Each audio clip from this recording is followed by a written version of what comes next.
All right. Hello, YouTube. Okay, say hello, YouTube. This is Tim Cain, Games as Actions. Let's jump in.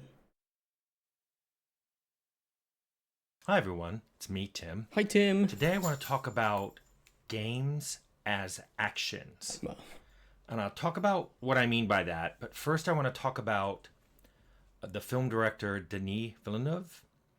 I never heard of really that person. like his movies, Arrival, Dune. I Oh, like his cinematography. I like his approach to making movies. I I do know like that that his person. movies, and he's talked about this, are about exploring the human condition, about making us think about big issues, and also that his movies are open to interpretation. I mean, that's like a checkbox of everything I like.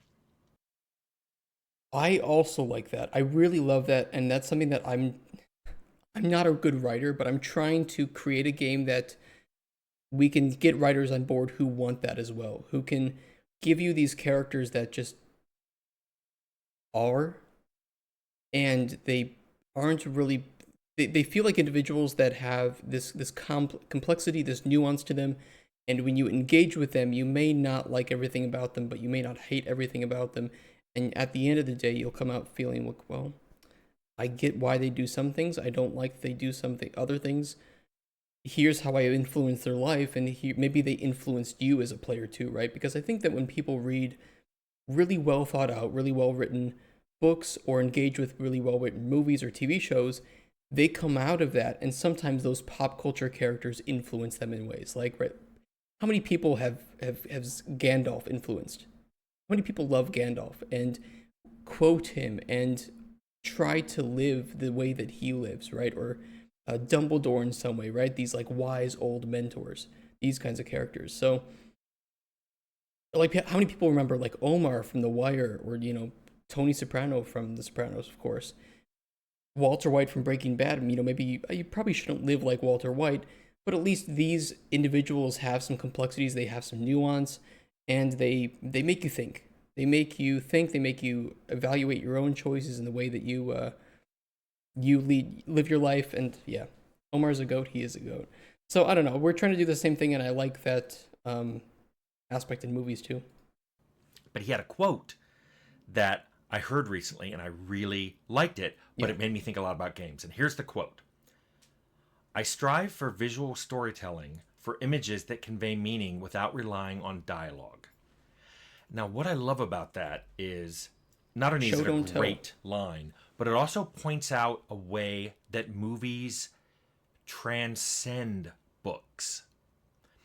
I mean, books are great. I read a ton of books. I have a lot of books. I love reading them. When I read them, I, imagine all kinds of things in my head.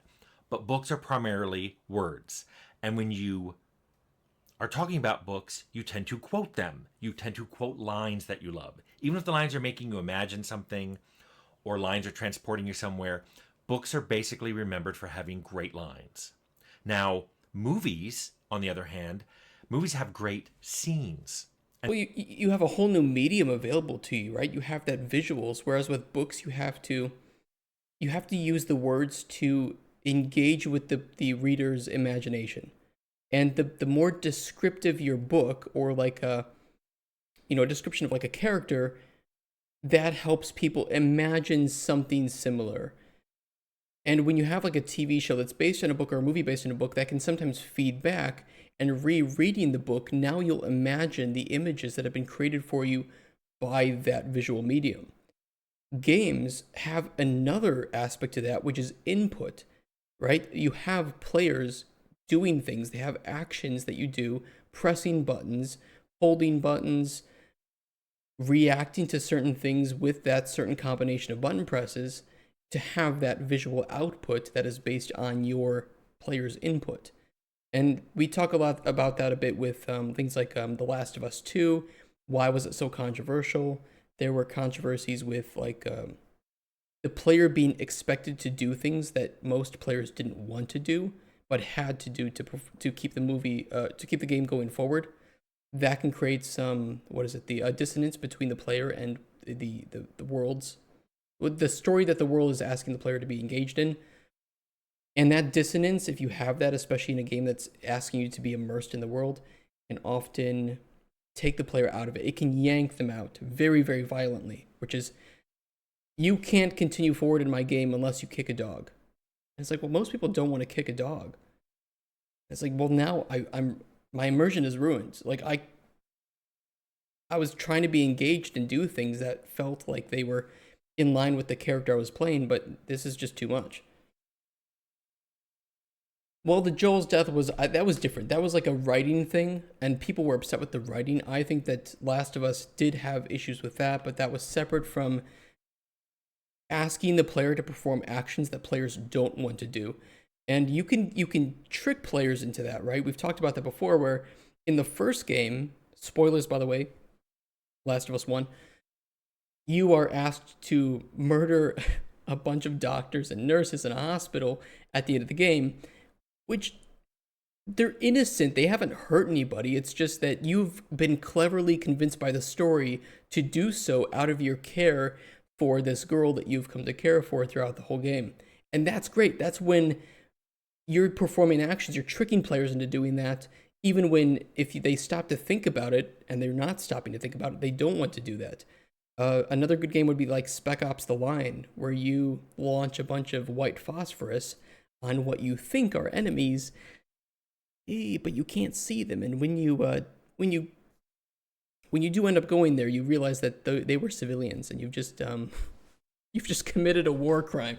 So, it's one of those things that if you can cleverly trick the player into doing actions that they wouldn't normally want to do, you can avoid that dissonance. But if you don't have that, you do create that dissonance, which is why you can watch movies, you can read books where characters do absolutely horrendous things, because you have no forethought, or you have no expectation that you will have any say in what that character is doing.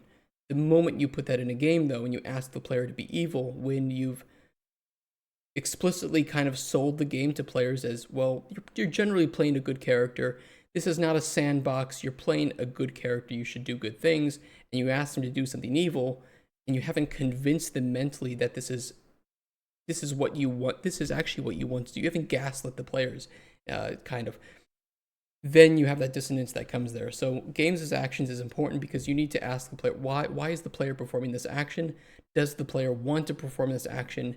How does the player perform this action? And what happens when the player performs this action? Those are important things to ask yourself as a game designer.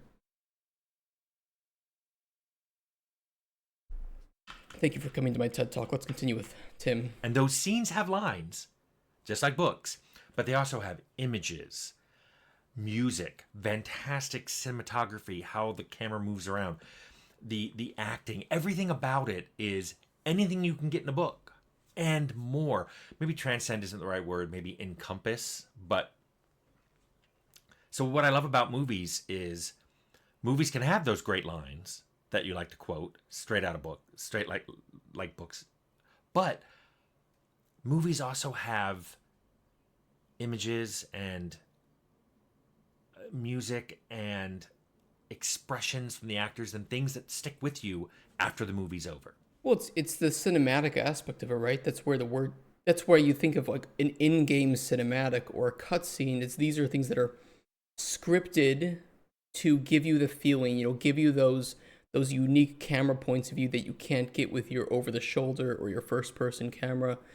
It just wouldn't work, and it wouldn't give you that same feeling. Again, something like why Mass Effect 2, I can pull up Mass Effect 2 Jack cutscenes. There were some absolutely great ones with Jack, which we've already looked at. This ship is a powerhouse. She's got these like silhouetted red moments, and these are just, You don't have to live in this pit, you know. these are cinematic, Quiet right? and hard to find. That spells safety to me. They're absolutely exceptional. God, she was such a monster. What an animal she was. Do movies mix music and pictures? I didn't get it the first two times. Do what have movies, music, and pictures? What do you mean? To me, the same thing can be said about games, because I like to think of games as being the actions that are associated, that you associate with that game. So games have scenes. All the kind of scenes a movie can have, games can have. They can have great imagery, great camera work, great acting, great lines. Basically, everything a book or a movie can have, a game can have too. But games are about the actions that you, the player, take, which is something you don't get from a movie. In in a movie, you're watching, but in a game, you're actually doing the action. You're participating. That's how games Yeah. transcend movies. Observing versus And that's how I participating. like to think of games. Player Games agency, are exactly, yeah. when you're putting together parts of your story and you're thinking about quests, you think about what the player will do. Now, yeah, eventually it gets passed off to people. Think about, okay, these are the dialogue. This is the dialogue NPCs are going to say, and this is what the cave's going to look like, or the dungeon's going to look like, or the spaceship's going to look like, and all that's important because all of that is part of the game. But ultimately, what defines the game is the actions the player will take while playing it. Yeah, I mean that's exactly right, and I think he said it really well. You know, then you have to compare like, okay, well, if all quests in every game are just a series of actions that the player takes, how do we make interesting quests? And you have to compare like, oh, okay, go kill these 10 wolves and come back to me. You know, you're asking the player to do something that is just it has very little meaning. And so the actions that they're putting in, while maybe complex because maybe the combat's a bit complex, or it's more complex than walking down a road, sure, but meaning is also important to actions. And you take a game like old school RuneScape or something, right? Where the game it's just a clicker game. You can play almost all of old school RuneScape without interacting with your keyboard at all. I mean, in terms of input, it is one of the easiest to understand and get into, but it has it does have a high skill ceiling. Why are the quests so much better in that versus something like Throne and Liberty? It's because of the meaning to it too. So, you know, actions are important, asking what the player is doing, but also meaning behind actions can make simple actions much more memorable. Like press F to pay respects. Probably not the most interesting, but it was at least memorable. And a lot of games have that where simple actions can have important meaning. What is the actions in our game? And sometimes actions can actually help to define what that game is and make it unique. Half-Life Alyx is a good example, right? Being able to pick up a chair in VR and use it to block enemies. You've kind of created new actions, new verbs for the player to do in interesting ways of input. Very well made game, by the way. There's some things to say about those fetch quests. TLDR, it really matters the context and how you expose the things the players have to do in quests. The actions they need to take. Killing 10 wolves can be quite memorable if it's delivered in a more meaningful way. Yes, the delivery. It's like maybe you kill the 10 wolves and you've destroyed the local population of wolves.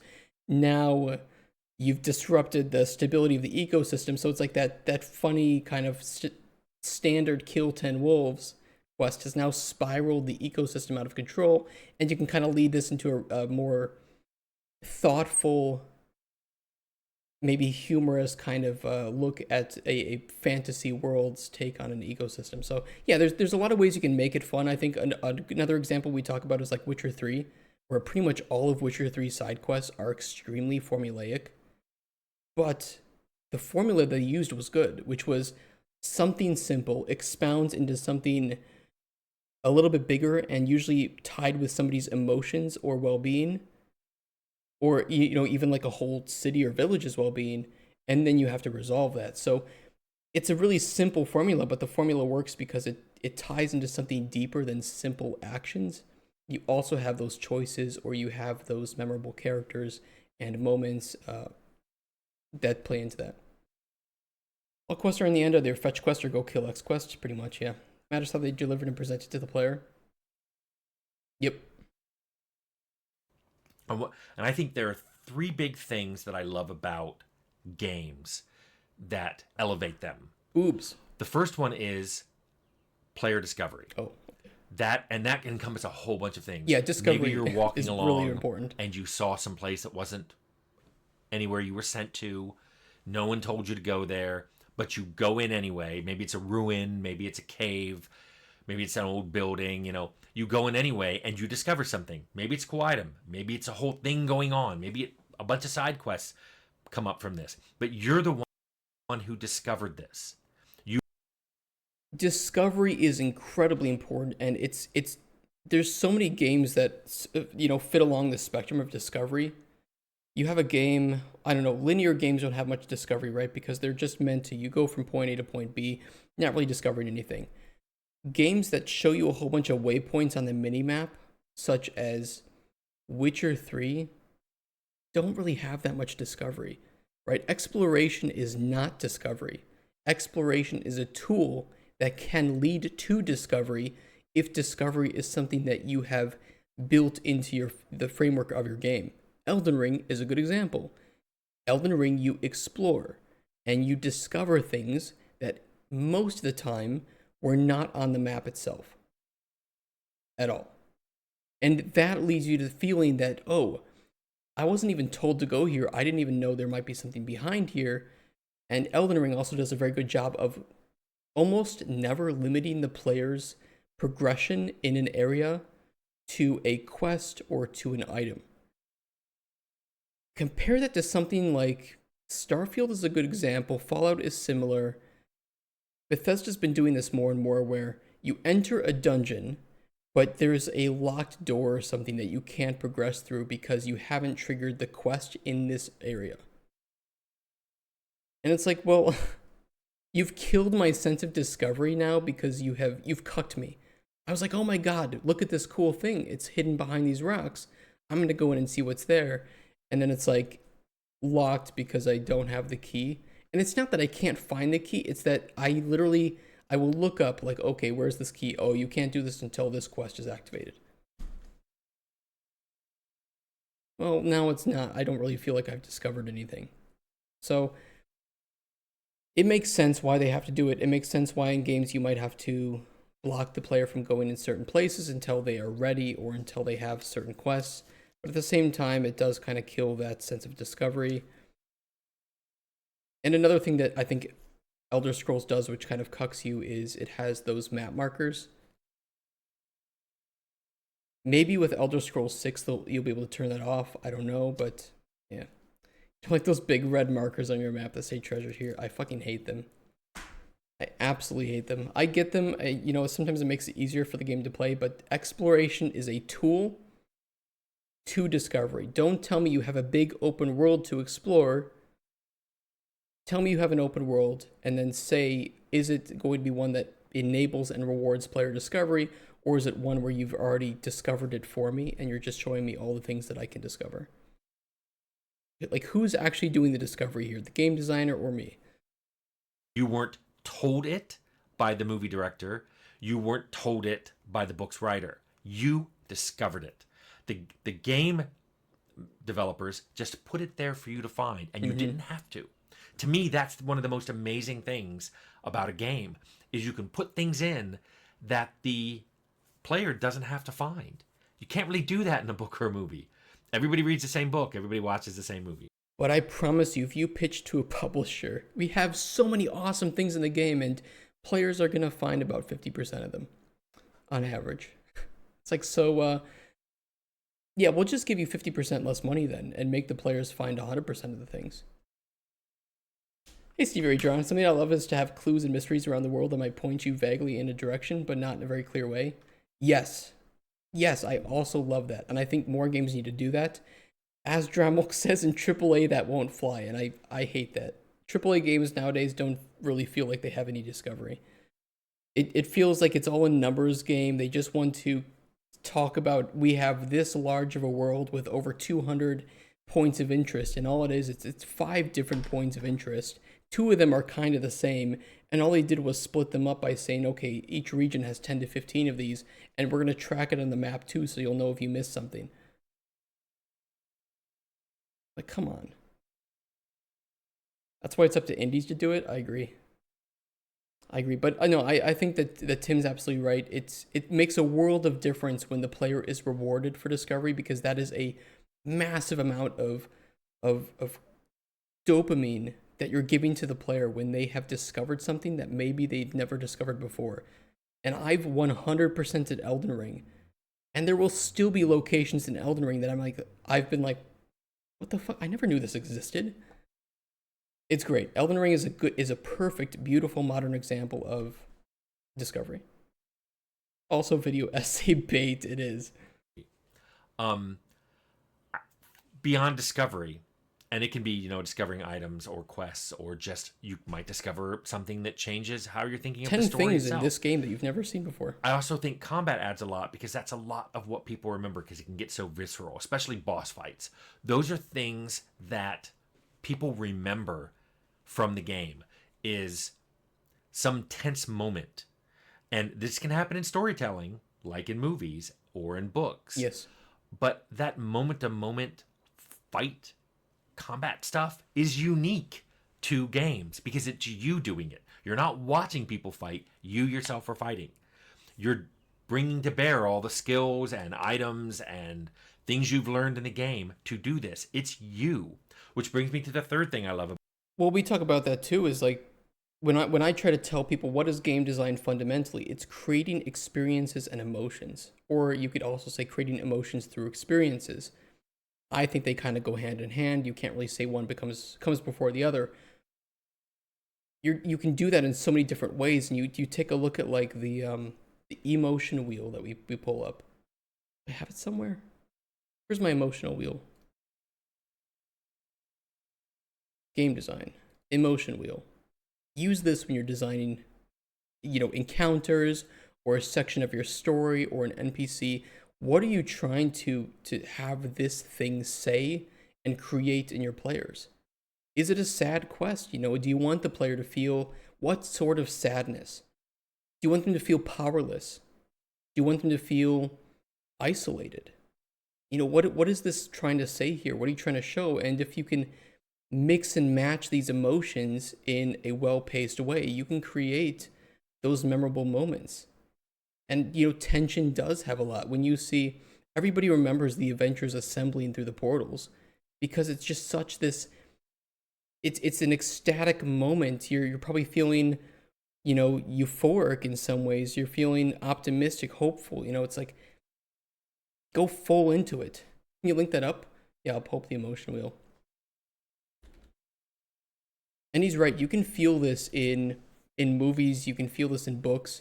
But games do have that unique ability to give that to the player. Put that in the player's hands. That's what I mean. Oh.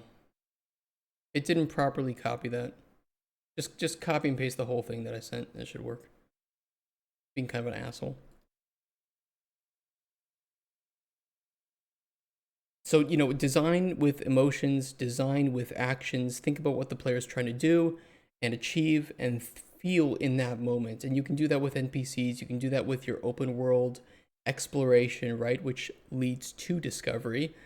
And anything that you have in your game, what do you want the player to feel from this? You certainly probably don't want them to feel frustrated, although frustration can be a hook. And From Software is great at this. Make a boss fight difficult. Player's probably going to die, feel a bit of frustration. But if you can build up that tension well and not go over the point, the welcome stay point, right? You can then say, okay, the player finally beats it at this maximum point of frustration, and we release that. Boom. Release.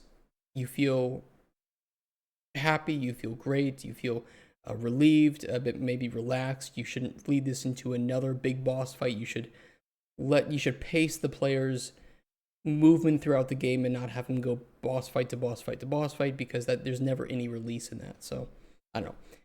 I'm getting off topic here. I'll let Tim go to his third point. About games, which you cannot get from a book or a movie, and that is choice and consequence. You can get the it from thing a I book. love most about games, and if you've watched my And there videos, have been this movies channel- that on this existed channel, with that.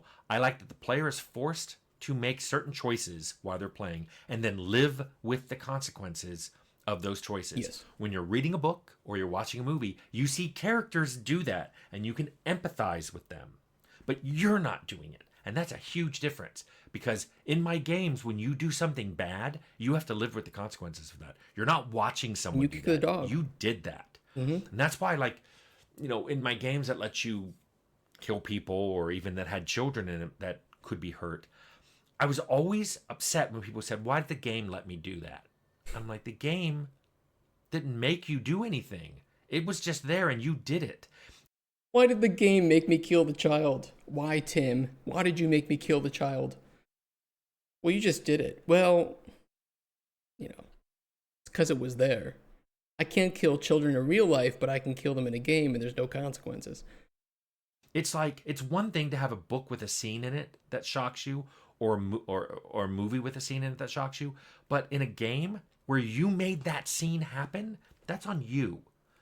And that's what I love about games. Games are not passive. You Cauldron don't sit Chronicles. and watch.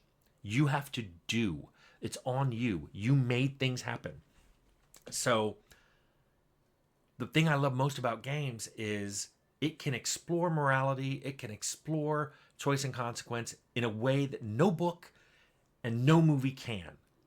Yeah, I think that with books and movies, you can explore those really hard themes, and you can live those themes through the characters as you see them make those bad choices or good choices.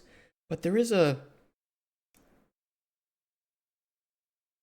different feeling when you are asked to do something that is ethically or morally against what you believe. There's just a different sense of owner. You have a sense of ownership over that decision that you definitely don't get in any of those movies or TV shows. And I think that that is very underexplored by modern games, because I think that a lot of games get a. I think that if a game allows you to do something that is morally or ethically questionable or even evil, oftentimes people will jump down the throats of the developers for allowing that. Like, imagine a game that allows you to do something racist, or that we would consider racist. It's not like the game forced you to do that. The game allowed you to do that. And the player chose to do it. So who's at fault here in a game, especially like sandbox games have a lot of those choices that the player can make. And I don't know if there's an answer to that, but it is very unique to games that you are allowed to go and do that. Yeah, the no Russian mission in Modern Warfare 2, I forget the name of that too, but that, yeah, exactly. I think this is missing a little bit of how people interact with software. They expect the game to have only so many features, and playing it means trying out all the features, learning the boundaries of the software. That's true. People are nice to play in games that have a lot of player agency and emergent gameplay. If you ever played Arcanum, one of Tim's games, you would experience that. Like a game where you can only play once and then it deletes itself. I like that. It's kind of funny. I don't know if I would do that, but that is pretty funny. That's an interesting experiment. Yeah, player agency is an interesting thing, and there are books that exist, right? We've all heard of like choose your own adventure books, right? These were really big back when I was a kid. This whole choose your own adventure series. I don't know if any of you remember that. These were huge, and these were great. I loved these as a kid. And you even had some books that were, or some movies that were like that too, but they were not very common. Choose your own adventure movie.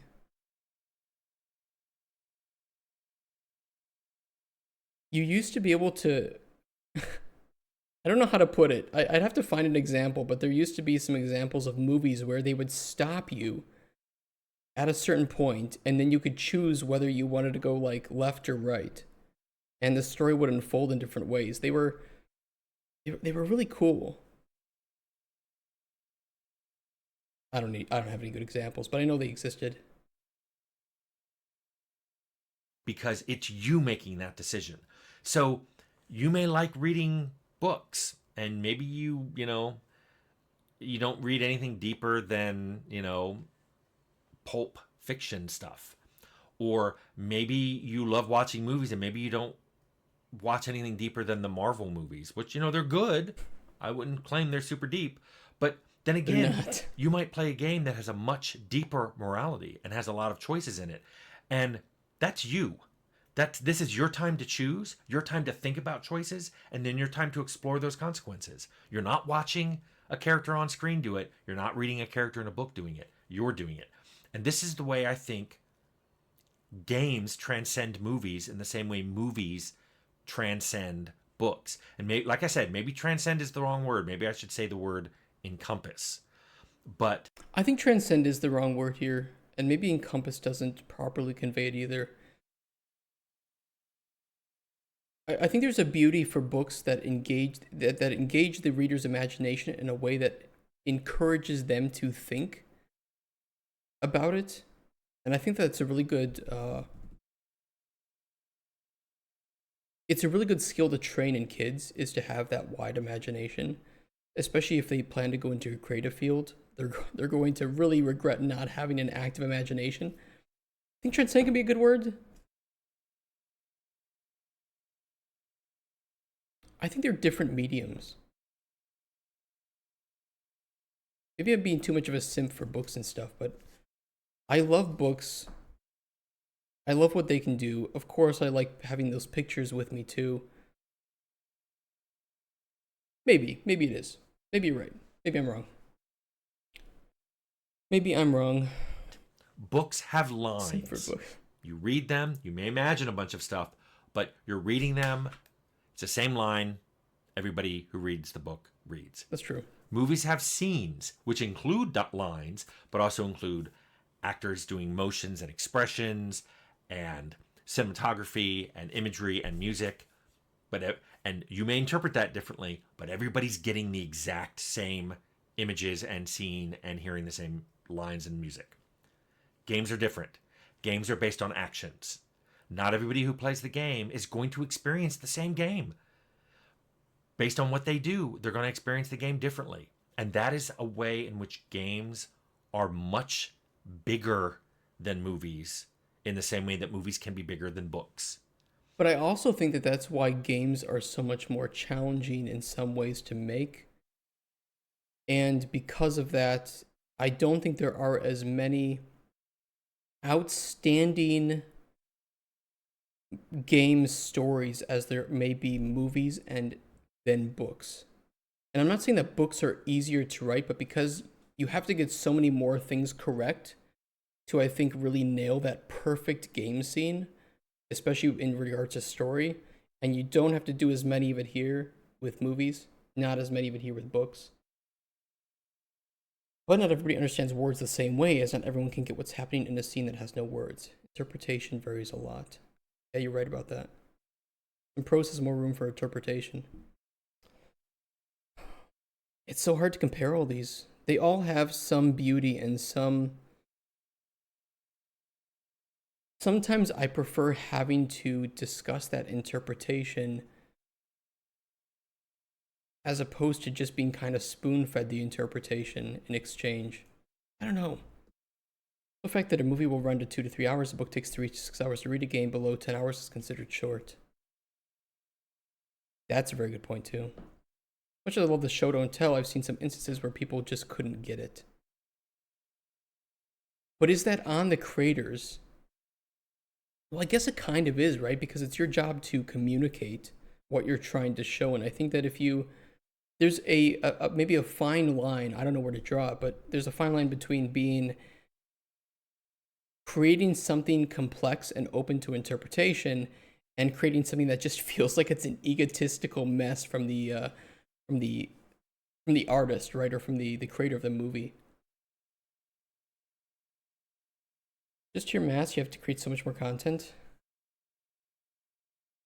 Oh, and just your mass. Yeah, I agree with you. Creators have to make sure that they really nail what they want to convey. There was a beautiful, I don't remember where this was from, but there was a beautiful either short or maybe this was a clip from a movie of a guy trying to light a candle and the wind was too strong.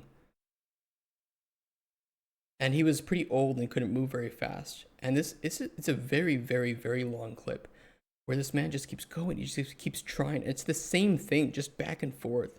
Where he goes, he relights the thing, takes it over to light the candle, but it gets blown out. And he just keeps doing this and this for what felt like, I don't know, 20 to 30 minutes. And that's one of those things that I think is both deep, has a lot to say, is easy to understand, but is also quite beautiful in the fact that there's no words to it, and it makes sense. It is so innately human, that feeling and that perseverance and maybe the frustration that you feel, but having to persevere through that frustration, that it's something that I don't think requires much experience in the world as a human to understand and have sympathy with. So, something like that is a lot easier to unpack and unravel than maybe something that is some acid trip that only the creator seems to be able to understand the meaning of. But they're both art. They're both just as valid as each other. Though I would argue that maybe one is preferable to me than the other because it has a lot of depth, but is packaged in such a simple way that I think makes it a bit more timeless or a bit easier for all people to understand, as opposed to just one or two people who seem to magically understand the significance of this thing. Why are we talking? We're talking about art. We're so far off track of whatever Tim was talking about. And this is something that I find myself reminding every game developer, especially ones that are like, oh, I really like books and movies, so now I'm going to make a game. Okay, but games are a lot bigger than that. Even a linear game can be bigger than that. Yes. So I just like to remind people that games are all about actions in the same way movies are about scenes and books are about lines. So that's kind of my take on this whole thing. So whether you're planning to go into game development or not, think of games as actions, not as really cool scenes in stories or really cool lines. I mean, he's 100% right. And, just to quickly jump back to the Last of Us 2 point, it was written, or I believe the director of the writing was, I think she had written for Game of Thrones before. And I felt like there might have been some decisions in the writing that were because she had never, the person, I believe, I could be wrong on this, but she didn't have any experience writing games. And it felt like I was watching a movie in many cases when playing Last of Us 2, but she didn't understand that these were areas where the player had agency and choice. And this wasn't just a movie or a TV show where I could watch Cersei do evil things and never have to engage with that on my own morals. But now as a player, I'm expected to do things that have that narrative dissonance and rip me out of the immersion because you're asking me to do things that as a player or even playing as this character, I don't really want to do. When you are having me play as, what was her name, Abby, attacking Ellie, and if I don't do this, the game fails and I cannot move forward. But I don't want to attack Ellie, even if I don't believe her to be the most. Even if I don't want her to do this thing in this moment, I don't want to stop her because I care about her and I agree with what she's doing. That's what makes a good anti-hero, right? That's what makes me that's what allows me to watch Tony Soprano in the moment. But you're not asking me to be Tony Soprano. And that's where that dissonance comes in. There's some cool overlaps. We're starting the line between movie and game. Heavy Rain, 12 minutes. Yeah, absolutely. Reason I didn't play the second game till end, same. And a lot of streamers turned off at that point too, because it's like, well, I don't want to do this, but there's no other way for me to go through this unless I attack this character that I love, that I care for. And you could argue, oh, it's this artistic piece. We're trying to state something here. Great. But that doesn't make it a good game. It might make it an interesting statement, but this would have made a better movie than a game. Also depends on how the game creator meant to make the game. I consider games like Last of Us, Uncharted, God of War as action-adventure games that are mainly telling a linear story where you are there for the ride. So it's basically a movie in a game format. Yes, but the differences between God of War, Uncharted, and the first Last of Us, especially the first Last of Us, is that in most cases, you weren't being asked to do things that the game hadn't thoroughly convinced you it was okay to do. Especially playing as like Nathan Drake, right? There weren't really many cases where it was like, I don't want to do this as Nathan Drake. And same with God of War. I think God of War had a few cases, but it wasn't as messy in terms of its morals and ethics. Last of Us would be the one that I think is closer to that. But I think the most morally or ethically questionable scene, the hospital scene at the end, the game has very, very carefully convinced you that you want to do this. You want to go save Ellie. Because these people aren't necessarily doing the right thing, and you are wanting to choose that selfish option, I think, as Dramok said earlier. Games give you agency, forcing action removes that agency and makes it feel like less like you were playing the game. That's a very good way to put it. We were instead of monkey pushing buttons. Yeah. It's like, if you've convinced me that it's okay to kick the dog or that I should kick the dog, or you've scared me into kicking the dog like Until Dawn does, it works. But if you were saying this is a perfectly normal dog, kick the dog or you cannot continue with the game, it's like, well, am I playing an evil character? No. Well, why should I kick the dog? Well, because we need the dog to be kicked for the story to make sense. Okay, then show it in a fucking cutscene, you mongrels.